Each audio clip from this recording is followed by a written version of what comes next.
Hello friends, welcome back to finance institute of commerce. दोस्तों, admission of new partner के topic को ही continue करते हुए आज हम कुछ और एडजस्टमेंट की बात करेंगे। जैसा कि आप लोगों को मालूम है कि अभी तक हम एडमिशन ऑफ न्यू पार्टनर में new profit sharing ratio, sacrificing ratio and treatment of goodwill को डिस्कस कर चुके हैं। अब उसी को कंटिन्यू करते हुए आज हम बात करेंगे रीवैल्यूएशन अकाउंट के बारे में, मेमोरेंडम रीवैल्यूएशन अकाउंट के बारे में। इसके अलावा अगर कोई पार्टनर फॉर्म की एसेट्स या लाइबिलिटीज को टेक ओवर कर लेता है तो उसका क्या अकाउंटिंग ट्रीटमेंट है। तो ये सारी चीज़ें हम आज के सेशन में डिस्कस करने वाले हैं। तो चलिए पहले हम बात कर लेते हैं रीवैल्यूएशन अकाउंट की। रीवैल्यूएशन अकाउंट के बारे में हम ऑलरेडी डिस्कस कर चुके हैं, तो फिर से आपको मैं रिफ्रेश करवा दूँ थोड़ा सा कि जब भी नया पार्टनर फॉर्म के अंदर एडमिट किया जाता है तो उसके एडमिशन के टाइम कई बार फॉर्म की जो एसेट्स और लाइबिलिटीज होती हैं उनकी रीवैल्यूएशन की जाती है। मतलब उनकी करंट वैल्यू फाइंड आउट की जाती है और फिर उस करंट वैल्यू को बुक वैल्यू के साथ कंपेयर किया जाता है। बुक वैल्यू का मतलब होता है कि जो हमारी एसेट्स और लाइबिलिटी की वैल्यू हमारी बुक में रिकॉर्ड ऑलरेडी हो रखी है उसको हम बुक वैल्यू बोलते हैं। फिर करंट वैल्यू और बुक वैल्यू को आपस में कंपेयर किया जाता है और देखा जाता है कि इनमें कोई डिफरेंस तो नहीं है। अगर कोई डिफरेंस निकलता है तो या तो वो फॉर्म के लिए गेन होता है या फॉर्म के लिए लॉस होता है। तो जो भी यहाँ पे प्रॉफिट या लॉस उस समय राइज होता है उनको फिर हम ओल्ड पार्टनर्स को ओल्ड रेशो में डिस्ट्रीब्यूट कर देते हैं, क्योंकि जो एसेट्स और लाइबिलिटी ऑलरेडी एग्जिस्ट कर रही है हमारी बुक्स के अंदर वो नए पार्टनर के एडमिशन के पहले की हैं। इसलिए उन एसेट्स और लाइबिलिटी के कारण कोई भी प्रॉफिट या लॉस अराइज होता है तो वो ओल्ड पार्टनर से ही बिलोंग करता है, इसलिए उनको उनकी ओल्ड रेशो में डिस्ट्रीब्यूट कर दिया जाता है। तो अब रीवैल्यूएशन के कारण जो भी प्रॉफिट या लॉस अराइज हुआ ये फाइंड आउट करने के लिए हम रीवैल्यूएशन अकाउंट प्रिपेयर करते हैं। अब रीवैल्यूएशन अकाउंट प्रिपेयर करने का प्रोसीजर बिल्कुल सेम है कि सबसे पहले हम एसेट्स और लाइबिलिटी की रीवैल्यूएशन करते हैं और रीवैल्यूएशन के कारण अगर एसेट की वैल्यू या लाइबिलिटी की वैल्यू इंक्रीज या डिक्रीज होती है उसको पहले हम यहाँ पे अपनी बुक्स में रिकॉर्ड करते हैं। तो रिकॉर्ड करने के लिए पहले हम जर्नल बुक में उसकी एंट्री डालते हैं, उसके बाद यहाँ पे उन एंट्रीज के बेसिस पे लेजर में अकाउंट बनते हैं। बाकी अकाउंट्स के साथ साथ फिर रीवैल्यूएशन अकाउंट भी बनाया जाता है, क्योंकि रीवैल्यूएशन अकाउंट जो है वो रीवैल्यूएशन के टाइम ही बनाया जाता है और ये फाइंड आउट करने के लिए बनाया जाता है कि भाई एसेट्स और लाइबिलिटी की रीवैल्यूएशन के कारण कितना प्रॉफिट या कितना लॉस अराइज हुआ और उसको यहाँ पे पार्टनर्स में किस तरीके से डिस्ट्रीब्यूट किया जाए। इसके लिए हम रीवैल्यूएशन अकाउंट प्रिपेयर करते हैं। ठीक है, तो अब रीवैल्यूएशन अकाउंट हम कैसे प्रिपेयर करते हैं ऑलरेडी हम अपने पहले के लेक्चर्स में ये डिस्कस कर चुके हैं। जब हमने रिकॉन्स्टिट्यूशन ऑफ फर्म पार्टनरशिप की शुरुआत की थी तो उसमें ये चीज़ ऑलरेडी हम डिस्कस कर चुके हैं कि किस तरीके से रीवैल्यूएशन अकाउंट प्रिपेयर किया जाता है। तो आज हम उसकी बात नहीं करेंगे, सिर्फ मैंने आपको एक ओवरव्यू दिया कि रीवैल्यूएशन अकाउंट जो होता है वो कब बनता है और क्यों बनता है। अब उसके बाद बारी आ जाती है मेमोरेंडम रीवैल्यूएशन अकाउंट की। तो आज हम डिटेल में मेमोरेंडम रीवैल्यूएशन अकाउंट के बारे में ही समझेंगे कि मेमोरेंडम रीवैल्यूएशन अकाउंट जो है वो क्यों बनाया जाता है और किस तरह से उसको प्रिपेयर किया जाता है। अब देखो यहाँ पे जब एसेट्स और लायबिलिटी की रीवैल्यूएशन होती है और अगर यहाँ पे पार्टनर्स जो है प्रॉफिट या लॉस फाइंड आउट करने के लिए रीवैल्यूएशन अकाउंट प्रिपेयर करते हैं तो उस केस में रीवैल्यूएशन अकाउंट के बाद जब एसेट्स और लाइबिलिटीज को बुक में फिर से रिकॉर्ड किया जाता है तो उनकी जो नई वैल्यू होती है उन वैल्यूज को ही बुक में यहाँ पे रिकॉर्ड किया जाता है। यानी कि रीवैल्यूएशन के बाद जो भी करंट वैल्यू एसेट्स और लाइबिलिटीज की निकलती हैं वही यहाँ पे जो है बुक में रिकॉर्ड की जाती हैं। बट कई बार यहाँ पे सारे पार्टनर जो है वो इस बात के लिए एग्री होते हैं कि भाई एसेट्स और लाइबिलिटी जो है वो ओल्ड वैल्यू पे ही रिकॉर्ड की जाए। नए पार्टनर के एडमिशन के बाद कई बार सभी पार्टनर्स नए पुराने सारे पार्टनर इस बात के लिए एग्री होते हैं कि भाई एसेट्स और लायबिलिटी की हमने रीवैल्यूएशन तो की बट रीवैल्यूएशन के बाद जो नई वैल्यू निकली है उसको बुक में रिकॉर्ड ना किया जाए। जो पुरानी वैल्यूज हैं एसेट्स और लायबिलिटी की वही बुक में रिकॉर्ड रही।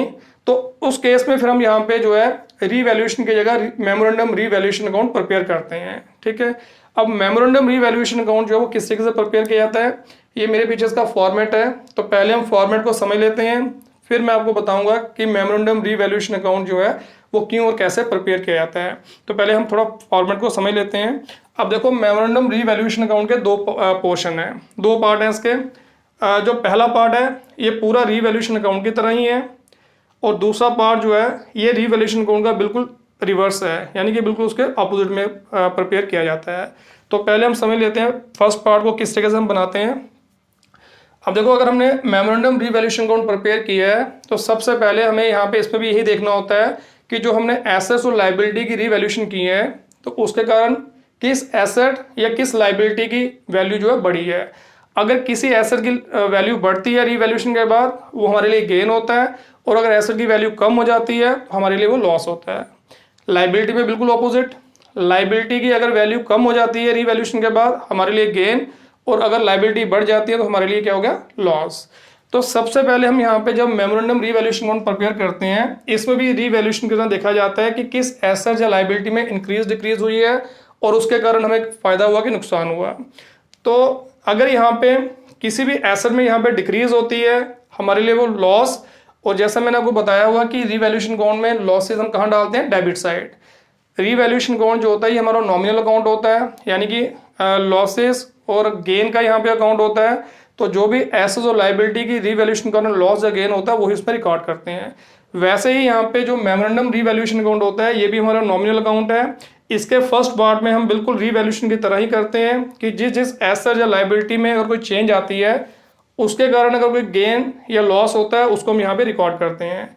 तो अगर हमारी यहाँ पे एसेट कम होती हैं, डिक्रीज होती हैं, हमारे लिए लॉस, तो वो हम यहाँ पे मेमोरेंडम रीवैल्यूएशन की डेबिट साइड रिकॉर्ड करते हैं। लाइबिलिटी अगर बढ़ती है तो भी हमारे लिए लॉस, वो भी यहाँ पे रिकॉर्ड होती है। कोई भी प्रोविजन अगर हमारा इंक्रीज हो जाता है तो वो भी हमारी एक तरह की लाइबिलिटी है जो बढ़ रही है, वो भी यहाँ पे आ गया। इसी तरीके से अगर हमारी कोई एसेट बढ़ती है रीवैल्यूएशन के बाद, अगर उसकी वैल्यू बढ़ जाती है, हमारे लिए गेन, वो क्रेडिट में।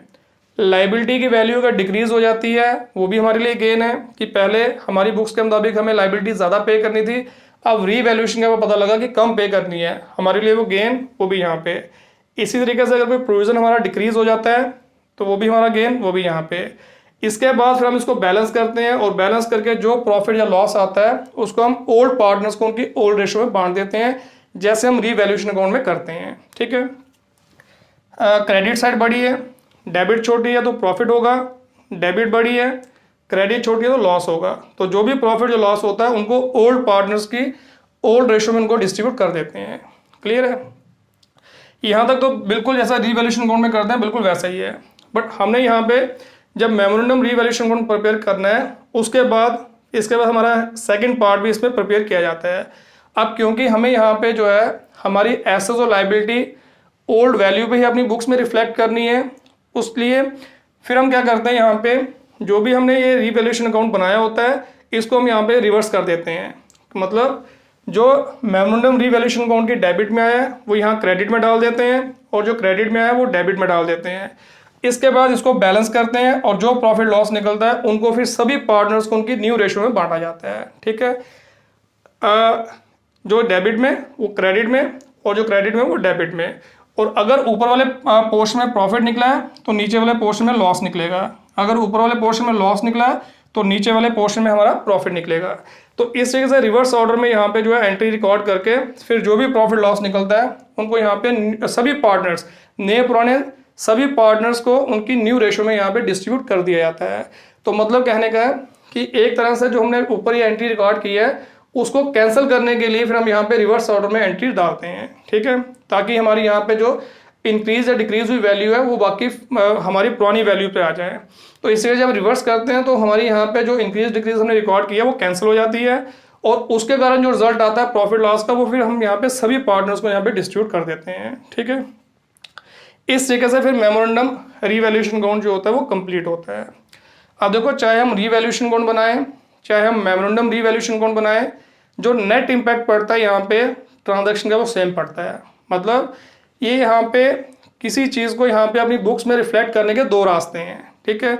चाहे हम रीवैल्यूएशन अकाउंट के जरिए करें चाहे मेमोरेंडम रीवैल्यूएशन अकाउंट के जरिए करें, हमारी बुक्स के ऊपर यहाँ पे जो इम्पैक्ट है उसका या सभी पार्टनर्स के ऊपर जो उसका इम्पैक्ट है वो सेम पड़ता है। इसमें ऐसा नहीं है कि रीवैल्यूएशन अकाउंट में पार्टनर्स के ऊपर अलग इम्पैक्ट पड़ेगा या मेमोरेंडम रीवैल्यूएशन अकाउंट बनाने से इसका इम्पैक्ट अलग पड़ेगा। इम्पैक्ट सेम पड़ेगा, चाहे उस तरीके से करें चाहे इस तरीके से करें। सिर्फ ये दो रास्ते हैं यहाँ पे एक डेस्टिनेशन तक पहुंचने का। ठीक है। अब एग्जाम्पल के जरिए मैं आपको समझाता हूँ। ठीक है। ऐसे आपको यहाँ पे अकाउंट देख कर तो आपको नहीं पता लगेगा कि भाई ये दोनों चीज़ें जो है वो सेम इम्पैक्ट कैसे डालती हैं।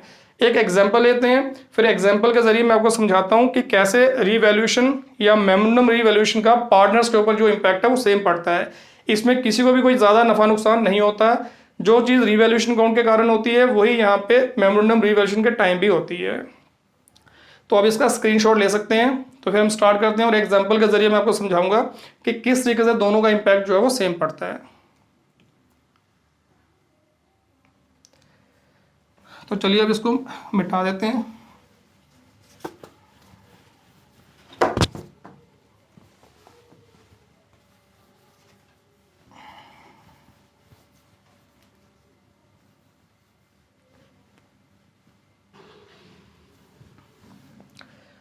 अच्छा जी, अब देखो एक एग्जांपल ले लेते हैं।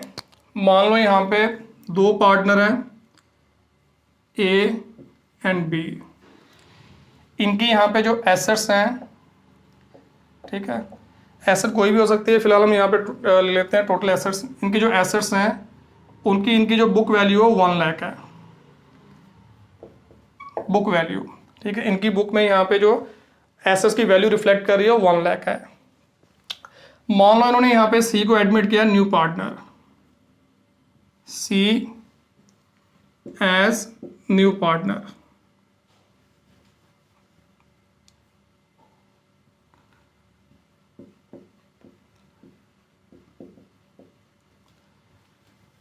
ठीक है, ये भी थोड़ा नीचे लिख लेते हैं। अब सी को उन्होंने एडमिट किया एज ए न्यू पार्टनर, तो इन्होंने अपनी एसेट्स की यहाँ पे जो है रीवैल्यूएशन की। अब रीवैल्यूएशन के बाद यहाँ पे इसकी वैल्यू निकली 1,20,000, वैल्यू आफ्टर रीवैल्यूएशन। ठीक है, वैल्यू आफ्टर रीवैल्यूएशन निकली 1,20,000। अब मान लेते हैं इनकी जो ओल्ड रेशो है ए और बी की, वो 1:1 है, और जब न्यू पार्टनर यहाँ पे एडमिट किया तो न्यू रेशो भी मान लो इनकी आ गई 1:1:1।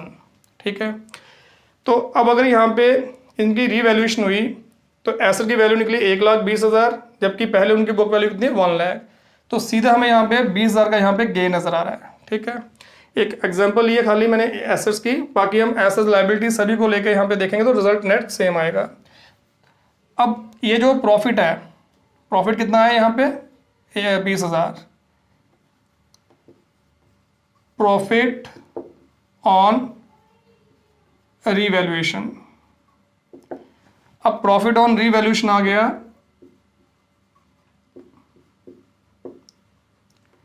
₹20,000। ठीक है, अब ये प्रॉफिट जो है ये पुराने पार्टनर्स का है, पुराने पार्टनर्स को उनके ओल्ड रेशो में डिस्ट्रीब्यूट करना है। तो उसके लिए हम ये जो प्रॉफिट है रीवैल्यूएशन अकाउंट बना के निकालते हैं। मान लो हमने रीवैल्यूएशन अकाउंट बनाया, ये 20,000 प्रॉफिट आया, ओल्ड पार्टनर्स को डिस्ट्रीब्यूट करना है। अब ओल्ड पार्टनर का इसमें कितना शेयर हो गया, ए का शेयर 1:1 है तो ₹10,000 ही आ गया।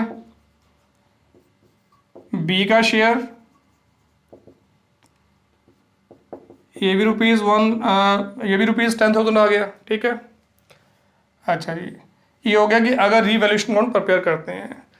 अब 1 मिनट के लिए मान लेते हैं कि जो पार्टनर्स हैं सभी पार्टनर्स इस बात के लिए एग्री हो जाते हैं कि भाई यहाँ पे फॉर्म की बुक में एसेट्स की ओल्ड वैल्यू ही शो की जाए। अगर खाली हम रीवैल्यूएशन अकाउंट प्रिपेयर करते हैं तो रीवैल्यूएशन अकाउंट प्रिपेयर करके जो प्रॉफिट लॉस होता है वो पार्टनर्स को बांटते हैं। उसके बाद जब हम फॉर्म की बुक्स बनाते हैं उसमें जो एसेट की वैल्यू आती है वो न्यू वैल्यू आती है। ठीक है, जो रीवैल्यूएशन का वैल्यू होती है वो हम वहाँ पे शो करते हैं। बट 1 मिनट के लिए मान लेते हैं कि पार्टनर चाहते हैं कि बुक्स के अंदर यहाँ पे फॉर्म की ओल्ड एसेट्स की ओल्ड वैल्यू रिफ्लेक्ट की जाए, ओल्ड वैल्यू पे ही एसेट जो है बुक में रिकॉर्ड की जाए। तो उस केस में फिर हम रीवैल्यूएशन अकाउंट की जगह बनाते हैं मेमोरेंडम रीवैल्यूएशन अकाउंट। अब उस केस में देख लेते हैं कि अगर हम मेमोरेंडम रीवैल्यूएशन अकाउंट प्रिपेयर करते हैं तो क्या इंपैक्ट पड़ता है। जब हम मेमोरेंडम रीवैल्यूएशन अकाउंट बनाते हैं तो सबसे पहले हम उसके 2 पोर्शन होते हैं, 2 पार्ट होते हैं। पहले पार्ट रीवैल्यूएशन अकाउंट की तरह है, उसमें भी हम प्रॉफिट जो भी प्रॉफिट या लॉस निकलता है वो निकाल के ओल्ड पार्टनर्स को बांट देते हैं। यहाँ लिख देते हैं मेमोरेंडम रीवैल्यूएशन अकाउंट। अब इस चीज़ को जरा ध्यान से समझिएगा। ठीक है, रीजनिंग के साथ आपको बता रहा हूँ कि किस तरीके से यहाँ पे रीवैल्यूएशन या मेमोरेंडम रीवैल्यूएशन अकाउंट में डिफरेंस है, बाकी नेट इम्पैक्ट दोनों का सेम होता है। अब मेमोरेंडम रीवैल्यूएशन अकाउंट में सबसे पहले हम प्रॉफिट निकालेंगे तो प्रॉफिट हमारा सेम निकलेगा। ठीक है, पहले पोर्शन में प्रॉफिट हमारा सेम निकलेगा। पार्टनर्स को बांट दिया ओल्ड रेशो में, ए का शेयर आ गया 10,000 और बी का शेयर आ गया 10,000। ठीक है। इसके बाद दूसरा पार्ट में हम क्या करते हैं, एंट्री को रिवर्स कर लेते हैं। तो यार एंट्री रिवर्स करेंगे तो ऊपर जो गेन होगा वो नीचे लॉस बन जाएगा, नीचे वाला जो लॉस होगा ऊपर क्या बन जाएगा, गेन। तो इसका मतलब इसके बाद यहाँ पे दूसरे पार्ट में जो 20,000 है ये लॉस होगा। तो इस लॉस को हम क्या करेंगे, सभी पार्टनर्स को उनकी न्यू रेशो में बांटेंगे। तो जब ये लॉस हम बांटेंगे तो उस केस में ए का कितना शेयर है, ए का शेयर, क्योंकि ये 20,000 जो है, अब दूसरे पार्ट में 20,000 जो है लॉस हो जाएगा 1/3, क्योंकि अब न्यू रेशो 1:1:1 है। तो 1/3 कितना आ गया, ₹6,667। बी का शेयर वो भी इतना ही है, सी का शेयर ये भी इतना ही है। इसको 6 कर लेते हैं, सॉरी हाँ इसको 6 कर लेते हैं क्योंकि एक को तो कम करना पड़ेगा, ठीक है। अगर मेमोरेंडम रीवैल्यूएशन अकाउंट प्रिपेयर करेंगे, पहले पोर्शन में रीवैल्यूएशन अकाउंट की तरह ही प्रॉफिट निकलेगा। उस प्रॉफिट को ओल्ड पार्टनर्स को बांटते हैं ओल्ड रेशो में, वो आ गया 10,000। उसके बाद सेकंड पार्ट में हम एंट्रीज को रिवर्स कर लेते हैं, जिसके कारण यहाँ पे हमारा लॉस आता है। उस लॉस को सभी पार्टनर्स को, नए पुराने सभी पार्टनर्स को उनके न्यू रेशो में बांटते हैं। तो यहाँ पे उस केस में इनका लॉस कितना आ गया, ये वाला, ठीक है।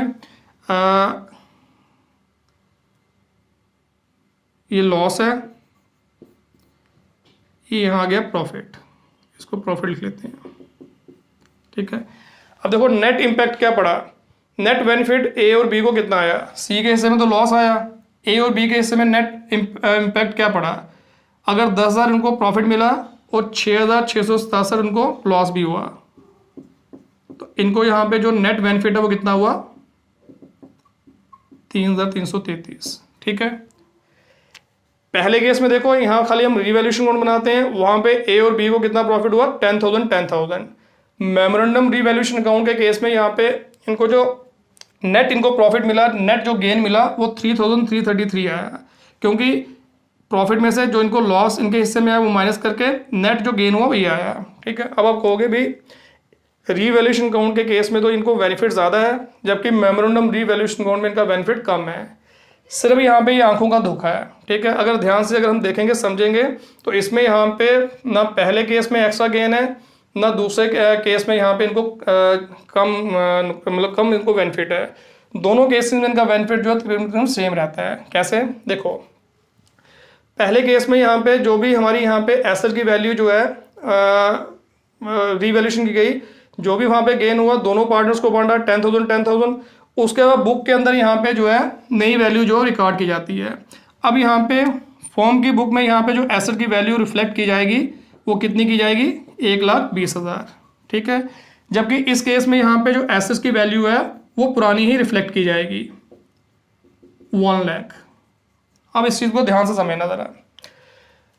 अगर मान लो एक मिनट के लिए कि भाई अब यहाँ भी एसेट ये बेच देंगे, अगर एसेट बेच देंगे तो एसेट जो है वो 1,20,000 की ही बिकनी है, क्योंकि उसकी करंट वैल्यू 1,20,000 है। पहले केस में अगर एसेट बेचेंगे तो 1,20,000 की ही बिकेगी।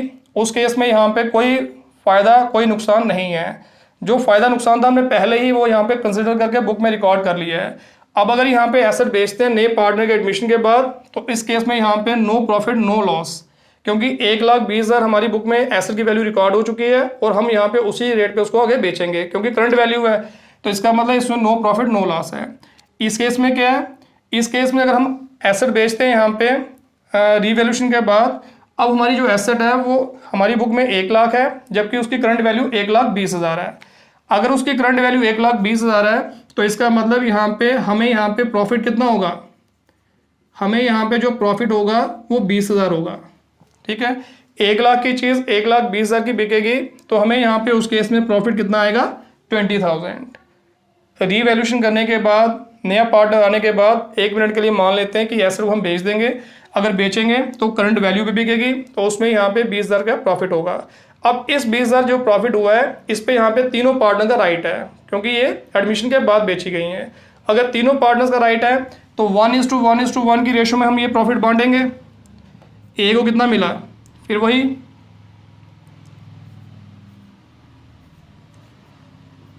बी को मिला, सी को फिर उतना ही मिला। ठीक है, अब देख लो नेट गेन यहाँ पे कितना हुआ। ए को पहले यहाँ पे जो नेट बेनिफिट है वो 3,333 हुआ। अब एसेट बिकी तो 6,667 और मिले, हो गया 10,000। इसका भी 10,000 हो गया। अब जो सी के हिस्से में पहले लॉस आया था, अब वो यहाँ पे रिकवर हो गया, क्योंकि एसेट बेचने के बाद उसका भी यहाँ पे प्रॉफिट में शेयर बना है। तो जो उसको लॉस हुआ था पहले, अब उसको क्या हो गया, गेन हो गया। तो इस तरीके से उसका जो लॉस है वो खत्म हो गया। अब देख लो दोनों केसेस में क्या है। पहले केस में भी उसका प्रॉफिट 10,000 था, ए का, बी का 10,000 था जब हम रीवैल्यूएशन अकाउंट बनाते हैं। जबकि मेमोरेंडम रीवैल्यूएशन अकाउंट बनाने के बाद भी यहाँ पे अगर देखा जाए, अगर एसेट हम 1 मिनट के लिए बेच देते हैं, उस केस में भी यहाँ पे उनका जो बेनिफिट है उतना ही निकलता है। ठीक है, सिर्फ ये है कि जब तक एसेट नहीं बिकती है तब तक यहाँ पे जो है ए और बी को हमारा यहाँ पे बेनिफिट कम नजर आ रहा है। बट क्योंकि अब उसकी करंट वैल्यू एसेट की बढ़ चुकी है, तो बढ़ी हुई वैल्यू बुक में जो है वो रिकॉर्ड नहीं की है, पुरानी वैल्यू बुक में रिकॉर्ड हो रही है। और कल को अगर वो एसेट बिकती है तो उस केस में जो भी गेन होगा उसमें सभी पार्टनर्स का यहाँ पे जो है उनकी प्रॉफिट शेयरिंग रेशियो के मुताबिक ही शेयर होगा, जिसके कारण यहाँ पे जो है कुछ गेन इसको यहाँ पे फ्यूचर में मिलेगा। तो कुल मिला के बात यही है कि इसमें यहाँ पे ना किसी को एक्स्ट्रा बेनिफिट है ना किसी को एक्स्ट्रा नुकसान है। चाहे हम रीवैल्यूएशन अकाउंट प्रिपेयर करते हैं, चाहे मेमोरेंडम रीवैल्यूएशन अकाउंट प्रिपेयर करते हैं, तो यानी कि ये सेम डेस्टिनेशन तक पहुंचने के दो अलग अलग रास्ते हैं। ठीक है, सिर्फ डिफरेंस इसमें क्यों आता है कि कई बार पार्टनर चाहते हैं कि रीवैल्यूएशन के बाद जो वैल्यू निकलती है एसेट्स और लायबिलिटी की, वही बुक्स में रिफ्लेक्ट की जाए, यानी कि नई वैल्यू शो की जाए। और अगर पार्टनर चाहते हैं कि नई वैल्यू रिफ्लेक्ट नहीं की है, एसेट्स और लायबिलिटी की ओल्ड वैल्यू ही बुक में शो की जाए, तो उस केस में फिर हम यहाँ पे जो है मेमोरेंडम रीवैल्यूएशन अकाउंट की हेल्प लेते हैं। ठीक है, और मेमोरेंडम रीवैल्यूएशन अकाउंट में 2 पोर्शन होते हैं। पहले पोर्शन में हम रीवैल्यूएशन अकाउंट की तरह प्रॉफिट या लॉस निकाल के ओल्ड पार्टनर्स को बांटते हैं उनकी ओल्ड रेशो में, और दूसरे पार्ट में ऊपर वाली ट्रांजैक्शन को रिवर्स कर देते हैं ताकि हमारी एसेट्स और लायबिलिटी फिर पुरानी वैल्यू पे ही रिफ्लेक्ट हो सके। तो रिवर्स करने के बाद जो होएगा लॉस प्रॉफिट, वो सभी पार्टनर्स को उनकी न्यू रेशो में बांट दिया जाता है। इस तरीके से उसके बाद फिर हम अपनी यहाँ पे जो एसेट्स और लायबिलिटी की वैल्यू है वो ओल्ड वैल्यू बुक में शो कर सकते हैं। ठीक है, तो ये था हमारा रीवैल्यूएशन और मेमोरेंडम रीवैल्यूएशन अकाउंट में डिफरेंस। और मेरे ख्याल से अब आपको इन दोनों का डिफरेंस समझ आया होगा और ये भी पता लग गया होगा कि इन दोनों को अलग अलग ट्रीट करने का यहाँ पे क्या डिफरेंस है। ठीक है, डिफरेंस तो कोई नहीं है, जैसा अभी आपको बताया कि ये 2 रास्ते हैं एक जगह पे पहुंचने के लिए। तो ये क्वेश्चन के ऊपर डिपेंड करता है या पार्टनर्स के एग्रीमेंट पे डिपेंड करता है कि पार्टनर्स क्या चाहते हैं, किस वैल्यू को बुक में वो रिफ्लेक्ट करना चाहते हैं। उसके मुताबिक हम यहाँ पे जो है कोई इन दोनों में से कोई रास्ता जो है वो चूज कर लेते हैं और उसके मुताबिक अपने अकाउंट जो प्रिपेयर करते हैं। ठीक है, अब हम बात कर लेते हैं कि अगर यहाँ पे जो है कोई पार्टनर फर्म की एसेट्स या लायबिलिटी को टेक ओवर कर लेता है तो उसका अकाउंटिंग ट्रीटमेंट क्या होगा।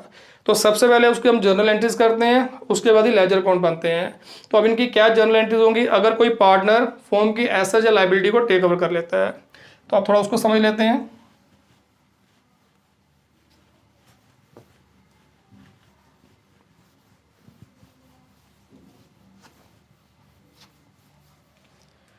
अच्छा जी, पहले हम एसेट्स की बात कर लेते हैं कि अगर यहाँ पे कोई पार्टनर जो है फर्म की एसेट्स को टेक ओवर कर लेता है तो इसमें हमें एक चीज़ सबसे ज़रूरी जो देखनी होती है कि पार्टनर ने एसेट्स या लायबिलिटी किस रेट पे टेक ओवर की।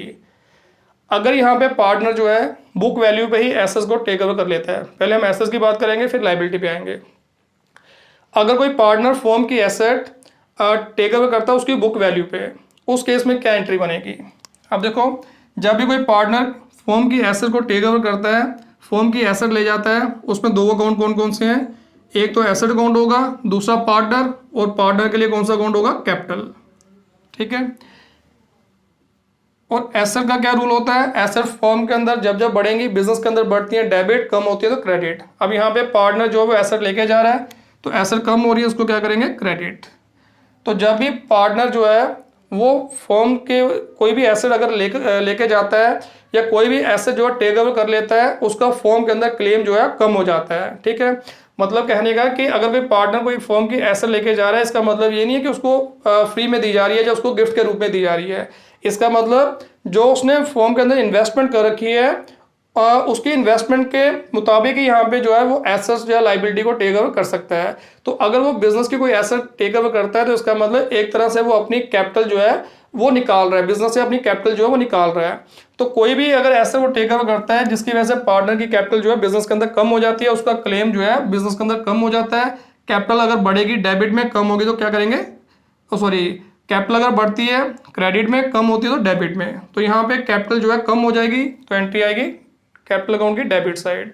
तो एंट्री बन जाती है partners capital account DR to assets account. ठीक है, अगर ट्रेडिशनल क्लासिफिकेशन करेंगे तो उसमें इसमें पार्टनर कैपिटल अकाउंट जो होता है ये पर्सनल अकाउंट होता है। पर्सनल अकाउंट का रूल होता है debit the receiver credit the giver. इसमें पार्टनर रिसीवर है तो इसलिए पार्टनर के कैपिटल अकाउंट को डेबिट कर दिया। ठीक है, और अगर हम मॉडर्न क्लासिफिकेशन के अकॉर्डिंग चलेंगे तो एसेट टेक ओवर करने की वजह से पार्टनर का फॉर्म के अंदर क्लेम जो है कम हो जाता है, उसकी कैपिटल कम हो जाती है, और कैपिटल अगर बढ़ती है क्रेडिट, कम होती है तो डेबिट। तो ये एंट्री बनती है partners capital account to assets account. ठीक है, तो ये एंट्री आती है उस केस में अगर वो बुक वैल्यू पे ही एसेट को टेक ओवर करता है। बट कई बार क्या होता है कि पार्टनर जो है वो बुक वैल्यू से ज़्यादा रेट पे एसेट को ले जाता है या उससे कम रेट पे ले जाता है। उस केस में यहाँ पे जो है प्रॉफिट या लॉस अराइज हो सकता है, और वो प्रॉफिट या लॉस जो होगा किसका होगा, फर्म का होगा। उस केस में क्या एंट्री बनेगी, अगर मान लो फर्म की जो एसेट वो टेक ओवर करके लेके गया है उसकी वैल्यू जो है बुक वैल्यू से ज़्यादा है, कि पार्टनर ने यहाँ पे एक एसेट जिसकी बुक वैल्यू 10 लाख, मान लो बुक वैल्यू 1 लाख है और वो उसको लेके गया है 1,20,000 के हिसाब से, 1,20,000 के हिसाब से। ठीक है, इसका मतलब बुक वैल्यू से ज़्यादा रेट पे लेके गया है, तो ये जो 20,000 यहाँ पे डिफरेंस है ये फॉर्म के लिए क्या हो गया, गेन। ठीक है, फॉर्म के लिए क्या हो गया, गेन। अगर ये फॉर्म के लिए गेन है इसको भी हमें यहाँ पे जो है बुक में रिकॉर्ड करना है। क्या रिकॉर्ड करेंगे, अगर पार्टनर एसेट टेक ओवर करके लेके जाता है तो बेसिक एंट्री तो ही partners capital account DR to asset account. अब क्योंकि टेक ओवर करने की वजह से गेन भी हुआ है और ये गेन जो है फॉर्म का गेन है तो इसलिए इसको भी क्रेडिट करेंगे। और अगर कोई पार्टनर अपनी एसेट लायबिलिटी टेक ओवर करता है फॉर्म की, उसके कारण कोई गेन या लॉस होता है तो वो हम सीधे रीवैल्यूएशन अकाउंट में ट्रांसफर करते हैं, क्योंकि फॉर्म को वो गेन हुआ या लॉस हुआ, अल्टीमेटली वो गेन या लॉस जो होगा वो पुराने पार्टनर्स को ही पॉसन किया जाएगा। इसलिए हम यहाँ पे जो है गेन नहीं लिखते हैं, उसकी जगह लिखते हैं रीवैल्यूएशन अकाउंट। तो पूरी एंट्री बनती है partners capital account DR to asset account to revaluation account, अगर पार्टनर ने बुक वैल्यू से ज़्यादा रेट पे एसेट को टेक ओवर किया है। ठीक है, कई बार वही इसमें भी केस आ जाता है कि बुक वैल्यू तो बुक में कम होती है जबकि उसकी करंट वैल्यू ज़्यादा होती है। तो उस केस में अगर करंट वैल्यू पे ही पार्टनर एसेट को टेक ओवर कर लेता है तो फॉर्म को उस केस में प्रॉफिट होगा, प्रॉफिट होगा तो क्रेडिट। अब क्योंकि जो भी प्रॉफिट या लॉस होता है वो हम सीधे रीवैल्यूएशन अकाउंट में ट्रांसफर करते हैं, इसलिए रीवैल्यूएशन अकाउंट का नाम आता है। ठीक है, क्लियर है। तो ये भी यहाँ पे रीवैल्यूएशन के टाइम ही यहाँ पे एसेट और लायबिलिटी जो पार्टनर टेक ओवर करता है उसकी ट्रीटमेंट दी जाती है। तो अगर उल्टा है, अगर वो बुक वैल्यू से कम रेट पे एसेट लेके गया है, यानी कि अगर एसेट की करंट वैल्यू कम है और बुक वैल्यू ज़्यादा है, उस केस में लॉस, अगर लॉस होगा तो रीवैल्यूएशन अकाउंट को क्या करेंगे, डेबिट। तो एंट्री बनती है partners capital account DR revaluation account DR to asset account. ठीक है, सिर्फ इसमें प्रॉफिट लॉस का ही डिफरेंस है, प्रॉफिट होगा तो क्रेडिट, लॉस होगा तो डेबिट। और प्रॉफिट कब होता है, जब बुक वैल्यू से ज़्यादा उसकी करंट वैल्यू होती है एसेट की जो लेके गया है, और लॉस कब होगा, जब बुक वैल्यू से करंट वैल्यू कम है। ठीक है, तो जो भी होगा उसके मुताबिक हम यहाँ पे जो है इस तरीके से जर्नल बुक में एंट्री डालते हैं। और अगर लायबिलिटी उसने टेक ओवर की है, लायबिलिटी में बिल्कुल ऑपोजिट हो जाता है, उल्टा हो जाता है। अगर लायबिलिटी टेक ओवर करता है पार्टनर तो सिंपल क्या एंट्री बनेगी, अगर बुक वैल्यू पे ही टेक ओवर करता है, मान लो रीवैल्यूएशन करने के बाद उसकी वैल्यू में कोई चेंज नहीं आई, लायबिलिटी सेम है, उस केस में क्या एंट्री बनेगी, एक तो होगी लायबिलिटी कोई भी हो सकती है, एक लायबिलिटी, और दूसरा जिस पार्टनर ने इसको टेक ओवर किया उसका कैपिटल अकाउंट। ठीक है, लायबिलिटी का क्या रूल है, लायबिलिटी जब जब बढ़ती है क्रेडिट में, कम होती है तो डेबिट में। तो जब कोई पार्टनर फर्म की लायबिलिटी टेक ओवर करता है तो फर्म की लायबिलिटी कम हो जाएगी, इसको क्या करेंगे, डेबिट। ठीक है, और फर्म की लायबिलिटी अगर वो टेक ओवर कर लेता है पार्टनर तो उसके कारण उसकी कैपिटल जो है फर्म के अंदर बढ़ जाती है, अगर कैपिटल बढ़ती है क्रेडिट, कम होती है तो debit.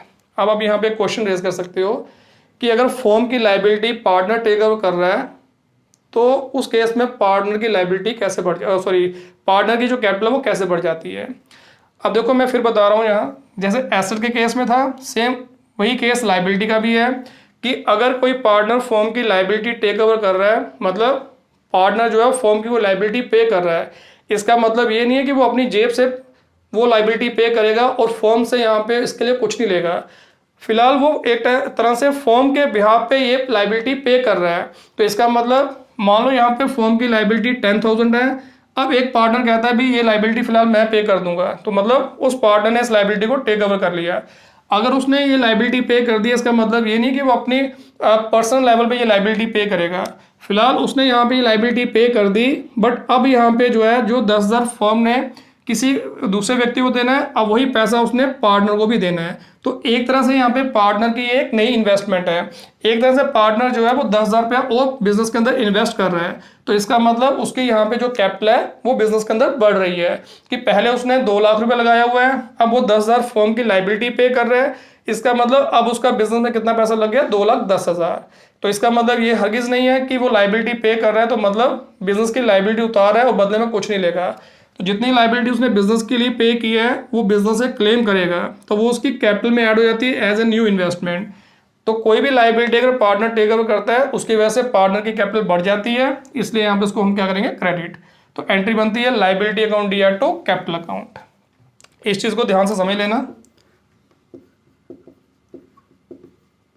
Liability account DR to capital account, ठीक है, ये सिंपल एंट्री है। और अगर लाइबिलिटी जो है बुक वैल्यू से ज़्यादा रेट पे या कम रेट पे ली गई है, उस केस में इसमें भी प्रॉफिट जो लॉस हो सकता है उसको भी इसके अकॉर्डिंग एडजस्ट करेंगे। अगर यहाँ पे लाइबिलिटी जो है वो बुक वैल्यू से ज़्यादा रेट पे टेक ओवर कर ली गई, कहने का मतलब है कि मान लो यहाँ पे बैंक ने यहाँ पे जो है फर्म ने यहाँ पे जो है लोन लिया था बैंक से 10,000 का, ठीक है, इस पे यहाँ पे जो है कुछ इंटरेस्ट भी ड्यू है, 3 महीने का इंटरेस्ट भी ड्यू है। अब बैंक का यहाँ पे लोन जो है वो 10,000 है, लाइबिलिटी 10,000 की है, और क्योंकि फर्म ने पिछले कुछ महीनों में इंटरेस्ट पे नहीं किया, अब टोटल यहाँ पे जो है कितना बन चुका है, 11,000, ठीक है।